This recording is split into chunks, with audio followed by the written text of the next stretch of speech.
बचपन में जब आप साइकिल सीख रहे थे, आप 100% साइकिल से गिरे होंगे, लेकिन गिरने के बावजूद आपने हार नहीं मानी और साइकिल चलाना सीखा। तो फिर आप जवानी में क्यों हार मान के बैठे हो? और उठो और एक बार फिर अपने गोल के लिए ट्राय करो. ओके. हे मी यासाठी सांगत असते जेणेकरून आपलं जे डिप्रेशनमध्ये गेलेले लोक असतील ते डिप्रेशनच्या वर येतील, यासाठी मी रोज सांगत असते आणि ते खूप महत्त्वाचं असतं, गरजेचं असतं काही लोकांसाठी. सो मी रुपाली पवार आपलं स्ट्रगलिंग वॉरियर्स यूट्यूब चॅनलवर स्वागत आहे. आणि आपली जी क्वेश्चन सिरीज चालू आहे ती खूप महत्त्वाची क्वेश्चन सिरीज चालू आहे.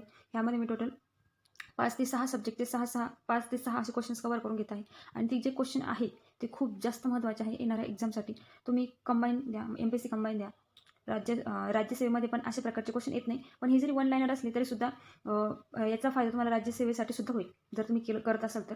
आणि परत पोलीस भरती, आरोग्य विभाग, DRDO, रेल्वे अशा प्रत्येक एक्झामसाठी किंवा तुम्ही स्टाफ सिलेक्शन द्या, अशा प्रत्येक एक्झामसाठी तुम्हाला ह्या सिरीजचा खूप फायदा होणार आहे. तुम्ही करून बघा, म्हणजे तुम्हाला कळेल की हे जे क्वेश्चन आहेत ते मी कसे घेतलेले आहे आणि ते किती महत्त्वाचे आहे. सोबत मी तुम्हाला याच्यासोबत एक्सप्लेनेशनसुद्धा देणार आहे, जेणेकरून तुमची जी ऑदर जी माहिती आहे त्या क्वेश्चनबद्दलची ती सुद्धा तुमची कव्हर होणार आहे. सो आपण स्टार्ट करूया आपल्या आजच्या पहिल्या सब्जेक्टला. नेहमीप्रमाणे आपला आजचा पहिला सब्जेक्ट आहे चालू घडामोडी. आणि जे चालू घडामोडी आहेत त्या मी 2021 पासून म्हणजे जानेवारी 2021 पासून घेतलेल्या आहे. सो प्रत्येकाने त्या करायलाच पाहिजे, कारण त्या खूप महत्त्वाच्या आहे. त्यातही मी खूप अत्यंत महत्त्वाचे एक्झामला येणार आहे अशाच चालू घडामोडी घेतलेल्या आहे. ओके. तर आपला आजचा पहिला क्वेश्चन आहे, 2019 महावीर चक्र पुरस्कार कोणाला मरणोत्तर प्रदान करण्यात आला? तर त्याचं नाव आहे कर्नल संतोष बापू. तर हे जे कर्नल संतोष बापू आहे त्यांना हा जो पुरस्कार आहे तो मरणोत्तर मिळालेला आहे, कारण की ते एका युद्धामध्ये त्यांची डेथ झालेली आहे आणि त्यांना महावीर चक्र प्रदान केलं गेलेलं आहे. हे जे महावीर चक्र असतं ते सेकंड नंबरचं सर्वात शौर्य पदक असतं.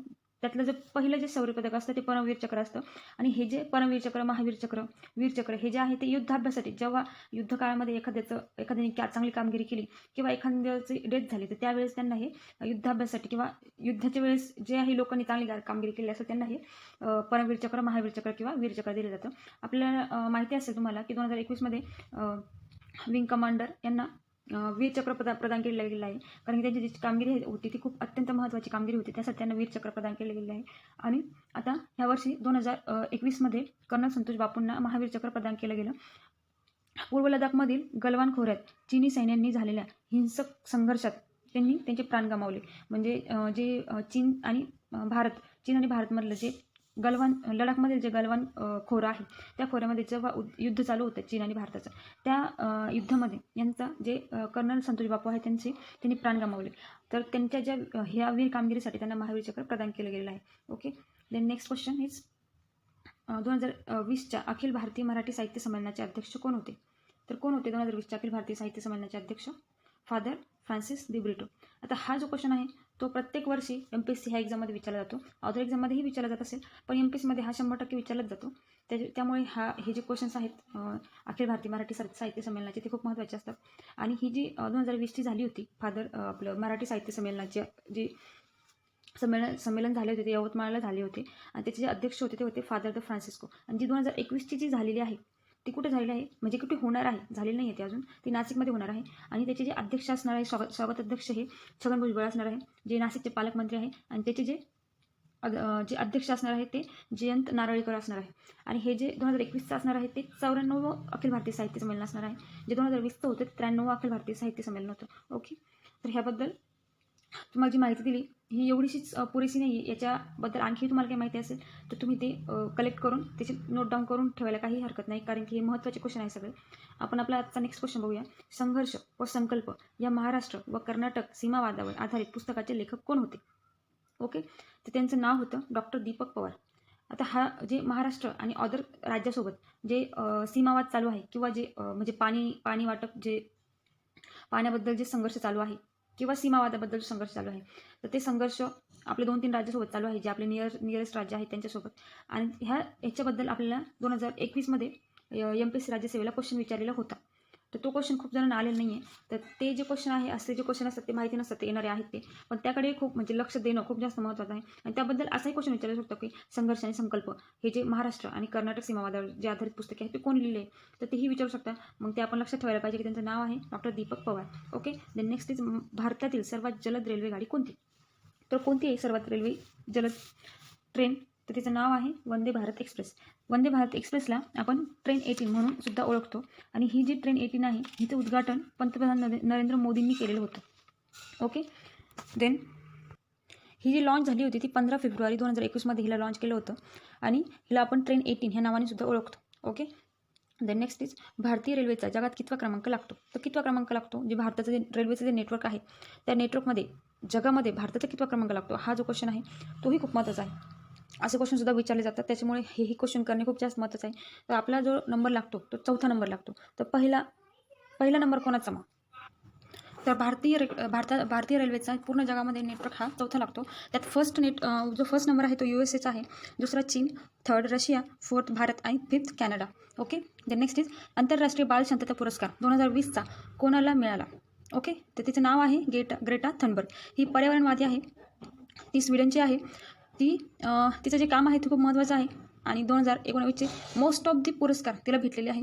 ती खूप महत्त्वाची व्यक्ती आहे येणाऱ्या एक्झामसाठी आणि तिचं जे काम आहे तेही खूप महत्त्वाचं आहे. तिने पर्यावरण वाचावं म्हणून ती प्रत्येक शुक्रवारी तिच्या शाळेला सुट्टी देऊन प्रत्येक शुक्रवारी ती स्टुडंटचं जे संसद आहे त्याच्या बाहेर जाऊन आंदोलन करते. ती एकटीच असते, तिला कोणाची गरज नाही आहे आणि तिच्याकडून जेवढं होईल तेवढं ती पर्यावरण वाचवण्याचा प्रयत्न करते आणि दुसऱ्यांनाही वाचायला लावते. तिचं असं म्हणणं आहे की तुम्ही म्हणजे जे पर्यावरणाला हानिकारक जे गॅसेस आहे ते कमी करा.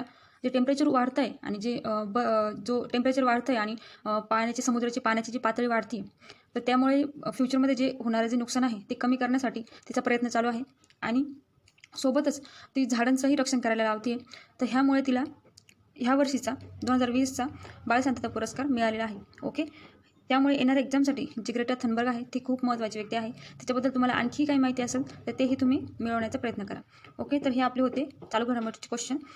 अशाच प्रकारे आपण रेग्युलरली अत्यंत महत्त्वाचे क्वेश्चन बघणार आहोत. तो प्रत्येकाने सिरीजला बघत राहा. ओके. देन नेक्स्ट इज राज्यशास्त्र व पंचायत राज. त्यातला पहिला क्वेश्चन आहे, राष्ट्रपतीची निवड प्रक्रिया कोणत्या देशाकडून घेतलेली आहे. तर आपण कोणत्या देशाकडून घेतलेली आहे राष्ट्रपतीची निवड प्रक्रिया? आयर्लंडकडनं. तर अशाच प्रकारे आपण खूप साऱ्या गोष्टी म्हणजे आपलं जे संविधान तयार झालेलं आहे तर ते टोटल 200 म्हणजे अदर देशांचे संविधान स्टडी करून झालेलं आहे. आणि जे स्टडी जे केलेलं आहे, जे संविधान सभेची जी घटना संविधान सभेमध्ये किंवा जे संविधान तयार करण्यासाठी जेवढे लोक निवडलेले होते त्या लोकांनी पूर्ण देशांचे संविधान म्हणजे रीड करून त्याचा अभ्यासून आपलं भारताचं संविधान तयार केलेलं आहे. आणि प्रत्येक देशाकडनं काही ना काही घेतलेलं आहे. त्यात आपण बघणार आहे की ब्रिटनच्या संविधानाकडनं आपण काय घेतलेलं आहे. तर ब्रिटनकडनं संसदीय शासन प्रणाली घेतलेली आहे, कायद्याचे राज्य घेतलेले आहे, कायदे निर्मिती कशी करावी किंवा एकेरी नागरिकत्व कसं असावं, कॅबिनेट पद्धती, द्विगृही कायदेमंडळ म्हणजे लोकसभा, राज्यसभा, विधानसभा, विधान परिषद अशा प्रकारे. देन आपण अमेरिकेकडनं घेतलेलं आहे सरनामा, मूलभूत हक्क, न्यायिक पुनर्विलोकन, न्यायमंडळाचे स्वातंत्र्य, महाभियोग सर्वोच्च व उच्च न्यायालयाच्या न्यायाधीशाची पदच्युती म्हणजे त्यांना पदावरून कशा प्रकारे आपण काढू शकतो, काय केल्यानंतर त्यांची पदच्युती होऊ शकते म्हणजे ते पदावरून खाली निघू शकतात. ओके. देन उपराष्ट्रपती पद हे आपण अमेरिकेच्या संविधान सभेकडून घेतलेलं आहे. देन आपण फ्रान्सकडनं आपण काय घेतलेलं आहे, सरनाम्यातील गणराज्य, स्वातंत्र्य, समता आणि बंधुता ह्या गोष्टी आपण फ्रान्सच्या संविधानाकडून घेतलेल्या आहे. तर आपण कॅनडाकडनं काय घेतलेलं आहे, तर कॅनडाकडनं आपण प्रबळ केंद्र शासन असलेले संघराज्य हे घेतलेलं आहे. ह्या ज्या सगळ्या गोष्टी घेतलेल्या आहेत त्याही खूप महत्त्वाच्या आहे आणि हेही क्वेश्चन प्रत्येक एक्झामला विचारले जातात. त्यामुळे प्रत्येकाने लक्ष देऊन ऐका. जर गरज वाटत असेल तर तुम्हाला नोट डाऊन करा. ओके. देन आपण कॅनडाकडनं आणखी काय घेतलेलं आहे, शेषाधिकार संसदेकडे असावेत असं आपण म्हणजे घेतलेलं आहे. राज्यपालांची निवड पद्धती कशी असावी किंवा सर्वोच्च न्यायालयाचे सल्लागार अधिकारी सल्लागार अधिकारी क्षेत्र हे कसं असावं हे आपण कॅनडाकडून घेतलेलं आहे. देन आयर्लंडकडून आपण काय घेतलेलं आहे, राज्याच्या धोरणाची मार्गदर्शक तत्वे. ओके. देन राष्ट्रपतीची निवडणूक. ओके. देन राज्यसभेवर सदस्यांचे नामनिर्देशन हे आपण आयर्लंडच्या संविधानाकडे घेतलेलं आहे. आणि आपण आताच बघितलं की राष्ट्रपतीची निवड प्रक्रिया आपण आयर्लंडकडनं घेतली आहे. तर आयर्लंडकडनं आपण काय घेतलेलं आहे की मार्गदर्शक तत्वे आणि राज्यसभेवर सदस्यांचे नामनिर्देशन. आता आपल्याला ही माहिती असेल की राज्यसभेवर आपण टोटल 12 नामनिर्देशित लोक सिलेक्ट केले जातात आणि हे नामनिर्देशित लोक राष्ट्रपती सिलेक्ट करतात. ते त्यांच्या मनावर असतं, त्यांची निवडणूक झालेली नसते. आणि ते जे नामनिर्देशित सदस्य असतात ते कोणत्याही क्षेत्रातले असू शकतात, जसं की क्रीडा, साहित्य, कोणती कला किंवा एखाद्या विषयामध्ये त्यांनी PhD केलेली असेल किंवा ते सर्वोच्च क्षेत्रातली एखाद्या पर्टिक्युलर क्षेत्रातलं सर्वोच्च व्यक्ती आपण नामनिर्देशित घेऊ शकतो. ओके. देन जर्मनीकडनं काय घेतलं आहे आपण, आणीबाणी काळात मूलभूत हक्काचे निलंबन कशा प्रकारे होऊ शकतं. ओके. देन ऑस्ट्रेलियाकडनं काय घेतलं आहे, समवर्ती सूची, व्यापार वाणिज्य स्वातंत्र्य, संसदेच्या दोन्ही गृहाचे संयुक्त बैठक ही आपण घेतलेली आहे. देन जपानकडनं आपण काय घेतलं आहे की कायद्याचे प्रस्तावित कार्यपद्धती कशी असावी हे आपण जपानकडनं घेतलेलं आहे. सोव्हिएत रशियाचे संविधान. आता सोव्हिएतकडनं आपण काय घेतलेलं आहे, मूलभूत कर्तव्य ओके. देन सरनाम्यातील सामाजिक, आर्थिक आणि राजनैतिक न्याय हे आपण सोव्हिएत रशियाकडनं घेतलेलं आहे. देन दक्षिण आफ्रिकेकडनं काय घेतलेलं आहे? दक्षिण आफ्रिकेकडनं संविधान दुरुस्तीची पद्धत, राज्यसभा आणि सदस्यांची निवडणूक. ओके. हा जो क्वेश्चन होता खूप महत्त्वाचा होता. बघा तुम्ही, मी ह्यामध्ये एका क्वेश्चनमध्ये मी खूप सारे म्हणजे टोटल 10 पॉईंट कवर केलेले आहे आणि हे जे 10 पॉईंट आहेत ते खूप महत्त्वाचे आहे. प्रत्येकाने नोट डाऊन करून घ्या. ओके. देन नेक्स्ट इज भारतीय राज्यघटनेत 86वे घटना दुरुस्ती 2020 नुसार कोणते मूलभूत कर्तव्य समाविष्ट करण्यात आले? ओके. तर कोणते आहे ते मूलभूत कर्तव्य? पालकांनी आपल्या पाल्यांना वयाच्या 6 वर्षापर्यंत शिक्षण देणे हे मूलभूत कर्तव्य 2020च्या घटना दुरुस्तीनुसार ॲड करण्यात आलेले आहे. ओके. देन आपण आपला नेक्स्ट सब्जेक्ट बघूया. आपला नेक्स्ट सब्जेक्ट आहे हिस्ट्री. हिस्ट्रीतला जो पहिला क्वेश्चन आहे तर तो आहे दत्तक वारसा नामंजूर करून संस्थाने खालसा करण्याचे धोरण कोणी स्वीकारले? तर तो कोण होता? त्याचं नाव होतं लॉर्ड डलहौजी. आता हे आपण कसं लक्षात ठेवायचं? दत्तक आहे त्याला आपण दत्तक म्हणायचं. दत्तक आणि डलहौजी. ओके. जेव्हा दत्तक हा शब्द येईल तेव्हा आपल्याला लक्षात आलं पाहिजे की दत्तक म्हणजे Dalhousie. Okay. Then next is खिलाफत आंदोलनाचे नेतृत्व कोणी केले? त्याचं नाव होतं अली बंधू. ओके. अली बंधू यांनी खिलाफत आंदोलनाचे नेतृत्व केले होते आणि जे खिलाफत आंदोलन आहेत, खिलाफत आंदोलन हे 1919ला सुरू झाले होते. आणि ते का झाले होते? त्याचं कारण काय होतं? कारण की जे मुस्लिम धर्मगुरू होते, खलिफात धर्मगुरू म्हणजे पहिले जे मुस्लिम लोक होते ते खलिफाला धर्मगुरू मानत होते. ओके. म्हणजे तुर्कस्तानचं साम्राज्याचा जो बादशाह होता तो जगातील संपूर्ण मुसलमानांचा धर्मगुरू होता. त्याला आपण खलिफा म्हणत होतो. पण त्यांच्यावर इंग्रजांनी त्यांच्यावर युद्ध पुकारले आणि त्या युद्धामुळे त्यांचं म्हणजे जे इंग्रजांवरचा जे विश्वास होता तो तुटला आणि त्यामुळे मुस्लिम लोकांनी आणि जे खलिफा धर्मगुरू होते त्यांनी इंग्रजांवर युद्ध पुकारले आणि त्याला जो खिलाफत चळवळीला पाठिंबा सगळ्यात जास्त महत्त्वाचा कोणाचा होता? महात्मा गांधींचा. त्यामुळे महात्मा गांधीजींनी मुस्लिम लोक हिंदूंसोबत जॉईन व्हावे म्हणून खिलाफत चळवळीला गांधीजींचा खूप जास्त मोठा पाठिंबा होता आणि त्यामुळे काय झालं की जे मुस्लिम लोकांवर जो अत्याचार होत होता तो कमी झाला. ओके. आणि ही जी चळवळ होती त्यामध्ये महात्मा गांधींची जी भूमिका होती ती खूप उदात्त होती. ओके.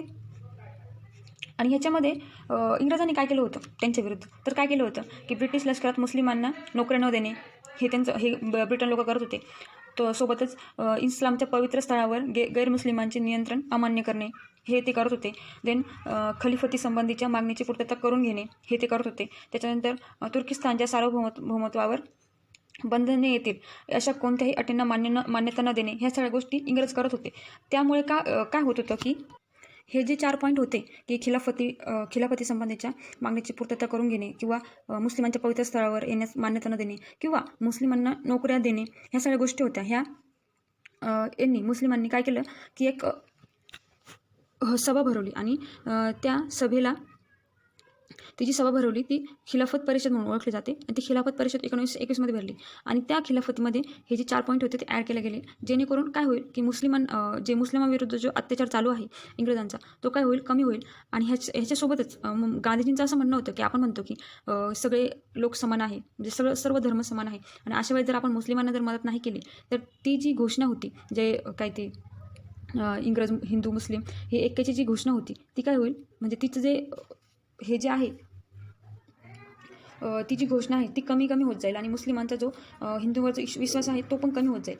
त्यामुळे गांधीजींना जे खिलाफतची चळवळ होती तिला साथ देणे किंवा तिच्या पाठीमागे उभे राहणे हे खूप महत्त्वाचे होते. Okay. Then next is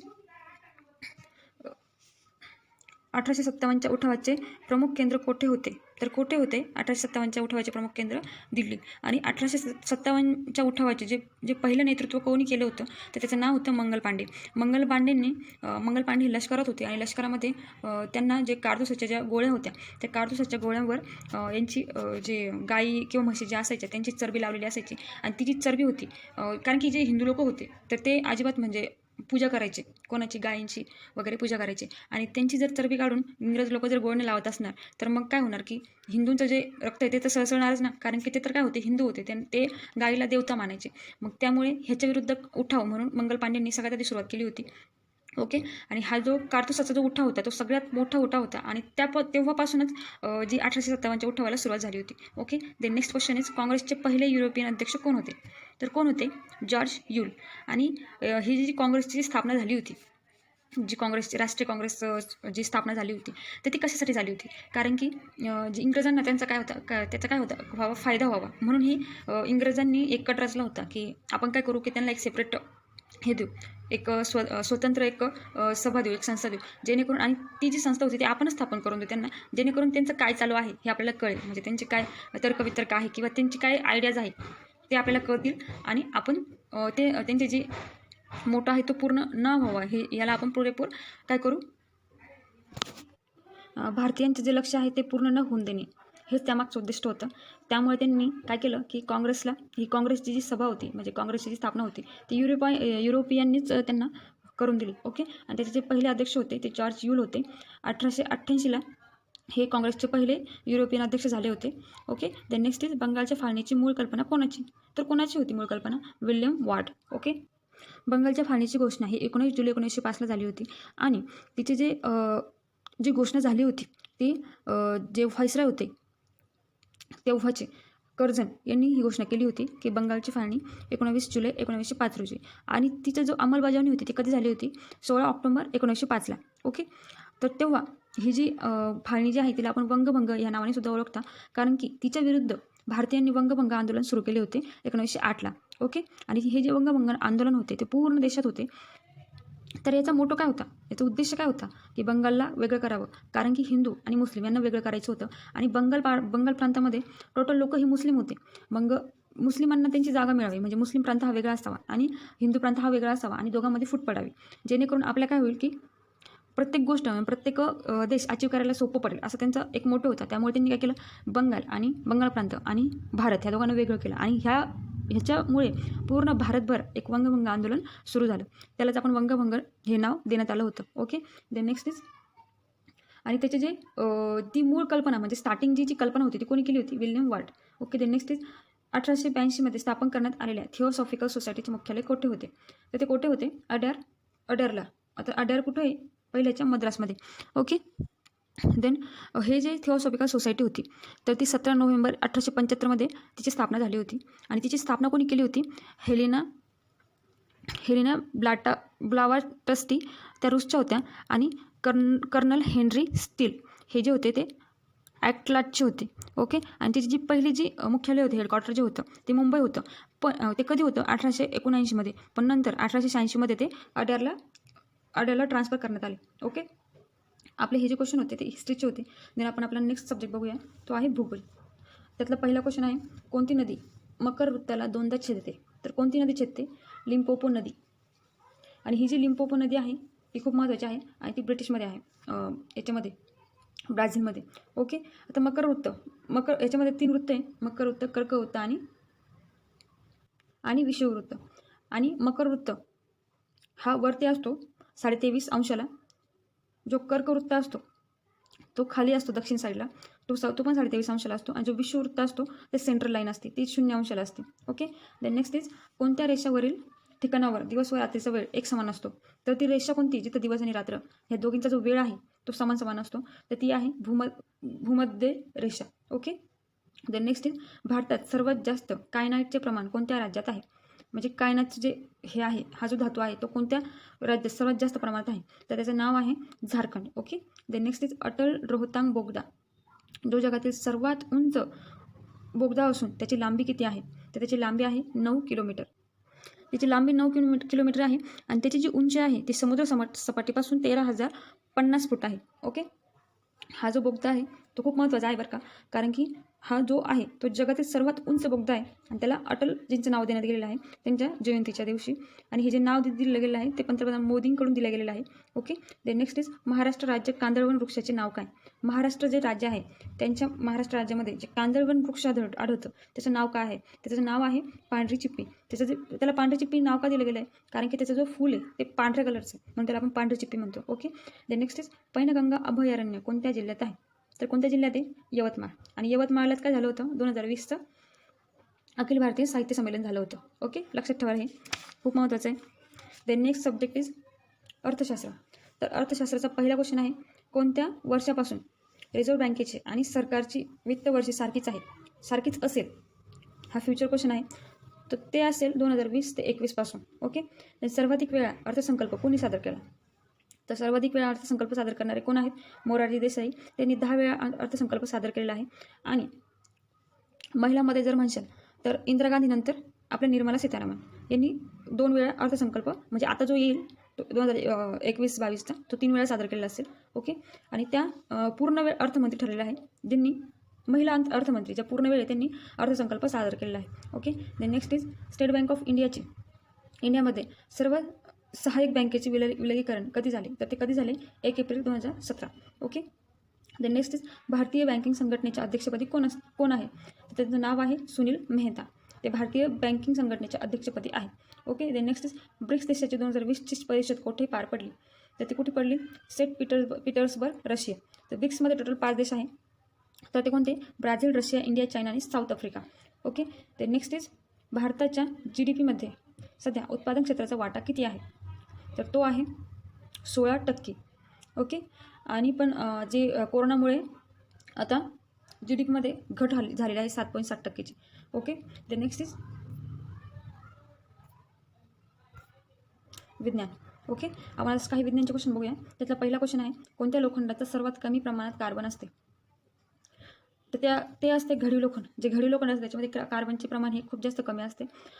okay. आणि देन आपण जर असं जनरली जरी म्हटलं तर पीठ जे आहे म्हणजे धातू आहे त्याच्यामध्ये लोखंडाचे कार्बनचे प्रमाण खूप जास्त कमी आहे, लोखंडाचे नाही कार्बनचे. ओके. आणि सर्वात जास्त कशामध्ये आहे? सर्वात जास्त लिग्नाईटमध्ये कार्बनचे प्रमाण. आणि सगळ्यात कमी कार्बनचे प्रमाण कशामध्ये आहे? याच्यामध्ये पीठमध्ये. आणि ह्याच्यामध्ये लोखंडाच्या सर्वात कमी प्रमाणात कार्बन असणारे लोखंड कोणते? तर ते कोणते? घडी लोखंड. ओके. देन नेक्स्ट इज हाडांच्या चारकोलमध्ये किती टक्के कार्बन असते? हाडांच्या चारकोलमध्ये तर ते असते 10%. आपल्या शरीराचे जे चारकोल असतं हाडांचं त्याच्यामध्ये 10% कार्बन असतं. ओके. देन नेक्स्ट इज लोखंडाच्या गॅल्व्हनायझेशनसाठी प्रामुख्याने कोणता धातू वापरतात? तर त्याचं नाव आहे मॅग्नेशियम. तर गॅल्व्हनायझेशन आपण का करतो? काय म्हणजे गरज का पडली गॅल्व्हनायझेशन करण्याची? कारण की लोखंड जे आहे ते उन्हात तापतं, पावसाळ्यात भिजतं. तर त्यावेळेस काय होतं? लोखंडाचं गंजणं सुरू होतं आणि ते गंजणं कमी करण्यासाठी आपण गॅल्व्हनायझेशन प्रोसेस वापरतो. आणि ते गॅल्व्हनायझेशनसाठी आपण लोखंडाच्या गॅल्व्हनायझेशनसाठी आपण मॅग्नेशियम वापरतो, जेणेकरून लोखंडाचं गंजणं किंवा करोजन हे होऊ नये म्हणून. ओके. द नेक्स्ट इज मानवाच्या शरीरात सर्वात लांब ग्रंथी कोणती? तर तिचं नाव आहे फिमर. ओके. आणि ती मांडीमध्ये असते. जे फिमर जी आहे ती मांडीमध्ये असते. आणि जी सर्वात छोटी ग्रंथी आहे तिला आपण स्टेप्स म्हणतो आणि ती कानामध्ये असते. लक्षात ठेवा, खूप महत्त्वाचं आहे, येऊन गेलेले क्वेश्चन आहे. सगळ्यात मोठी मांडीमध्ये असते तिचं नाव फिमर आणि सगळ्यात छोटी ग्रंथी ही कानामध्ये असते तिचं नाव आहे steps. Okay. Then next is कोविड-19 विषाणूचे नाव काय? इथे विषयाचे झाले. विषाणूचे नाव काय? त्याचं नाव आहे सार्स. ओके. सार्स जो विषाणू आहे तो सार्सचा फुल फॉर्म काय आहे? Saver acute respiratory syndrome. Okay. आणि भारतामध्ये सगळ्यात आधी कोरोनाचा रुग्ण कुठे आढळला? केरळ राज्यामध्ये. ओके. द नेक्स्ट इज विज्ञान व तंत्रज्ञान क्षेत्रातील बहुमोल कामगिरीसाठी देण्यात येणारा HK फिरोजिया विज्ञान रत्न पुरस्कार कोणाला जाहीर झाला? तर त्याचं नाव आहे डॉक्टर के सिवन, जे इस्रोचे सध्याचे अध्यक्ष आहे. ओके. द नेक्स्ट काही नाही, संपलं. आता आपण भेटूया आपल्या नेक्स्ट लेक्चरमध्ये. जर तुम्हाला लेक्चर आवडलं असेल तर लाईक, शेअर आणि सबस्क्राईब करायला विसरू नका. जर काही तुम्हाला याच्यापेक्षा आणखी काही बेटर हवं असेल तर कमेंटमध्ये नक्की सांगा. ओके. देन भेटूया आपण आपल्या नेक्स्ट लेक्चरमध्ये. थँक्यू.